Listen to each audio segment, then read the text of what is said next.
Greetings ladies and gents, and welcome to today's Reddit Quickie video, taken from the HFY subreddit called Undone, written by LgFatherAnthrocite. The link to the original will be down below, and as always, I hope that you enjoy.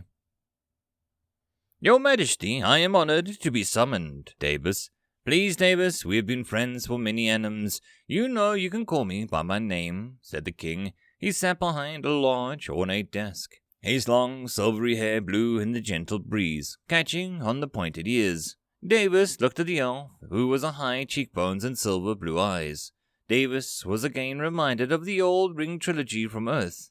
Selenith, to what do I owe the pleasure of an audience? His Majesty is busy, and I'm merely a sage of the court, said Davis. We have fought side by side for 5 annums during the wars. Regardless of your origins, your race, you are my most trusted friend and counsel. You honor me, Majesty, Davis bowed slightly. Davis, why? Asked the king. Why, what, your highness? Davis said, with an avoiding eye contact. Do not play these games with me, Davis.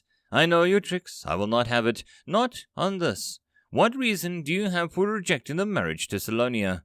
The king had a hard edge to his voice that told Davis that he would not get away with his usual shenanigans. I do not love her, said Davis.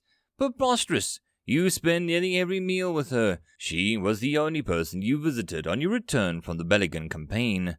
2 annums a combat, and the only person you let know that you were alive was her. If you do not love her, I am not king. Davis thought back to the time with the king's army. He had been summoned by a spell, which was supposed to bring a conquering hero, but all it got was Davis. He was large, fat, slow-moving, not a hero. But, as a modern man of Earth, Davis had knowledge not available to the elves. They had steel, but Davis taught them how to harden and anneal it. He'd treat it to be stronger, more ductile, to hold an edge better and longer. He taught them how to make simple smoke bombs, how to make rudimentary gunpowder, how to smoke meat to help provision the army. Perhaps most impressively, he taught them to write.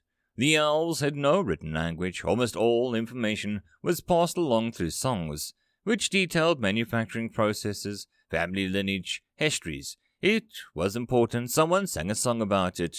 Written orders were untranslatable. Only by the corpsman Davis taught to decipher the commands, so no enemy could torture battle plans from a waylaid messenger. Davis did not defeat the Walkling army as a hero, but he gave the Selenith's army the tools to win. He felt ashamed for resorting to schoolboy tomfoolery, hobbies, and half-remembered TV shows to try and win the war. After the campaign had ended, Davis returned to Selenith, to the capital, where he met Salonia, a distant relative of Selenith. 2 years of army life had drained the fat from Davis's body, and the long days marching and combat had made him fit, missing a few fingers and with more than a few new scars. Salonia had been drawn to him, intrigued by his massive frame, nearly 2 feet taller than the average shoulder and a foot taller than the tallest of elves. He had taught her to read and write, as a favor to the king. He also taught her math, just up to the basic algebra. He had never gotten good grades in math, and didn't pretend to know more than he could do, only saying, math is a skill that I barely possess, and the deep mysteries it can unlock may one day reveal the secrets to the world to you. But anything he could think to teach her, he would, so those lessons together with her would not end. He had then, with the king's permission, taught a dozen other young elves these things, and helped them establish a school for children to learn to read and write, add, subtract, and most importantly for the elves to sing. Salonia had been his aide through all of this, and they worked well together. After another conflict with a neighboring kingdom, Davis retired his sword and began to administer the school full-time. It was the king who gave Davis the rank of sage, the title of the king's scribe, and made him a noble. All said the king, in recognition of Davis's service to the crown and country. Then, in a move that shocked no one but Davis, the king announced that Salonia would be Davis's bride. Davis, in private, had told Salonia that he would not marry her.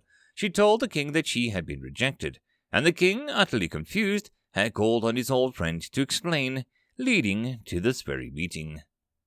Davis tried to speak, his voice catching in his throat. After a moment, he said again, I do not love her." His voice was thick and his eyes were full of tears, but he kept his gaze steady and did not look away. The king stared back at Davis, a man that he had seen fight monsters with a club, lose parts of his hand in combat, and save his kingdom from invasion and ruin. A man he trusted implicitly. A man who just very deliberately and purposely lied to his face. Selenith reached up to the edge of his desk and rang a small bell. At the other end of the room, the door opened and an aide stepped in. "Majesty, bring me the Ben of Stone, and call Lady Salonia here," said the king. "Please, Selenith, don't," said Davis. "You force my hand," Selenith responded. They sat in silence for a while until Salonia arrived. She seemed a little confused about why she was there. Until the Ben of Stone was brought in, she paled a little. "Do you know what this does? The stone is a test. It is a test that they give to every monarch of this land before they can wed. 2 people touch the stone. If it glows, the marriage is performed. If it does not, the new marriage must be arranged. It is a simple spell. It merely glows when 2 people love each other. It is a way to prevent forced marriage of royalty.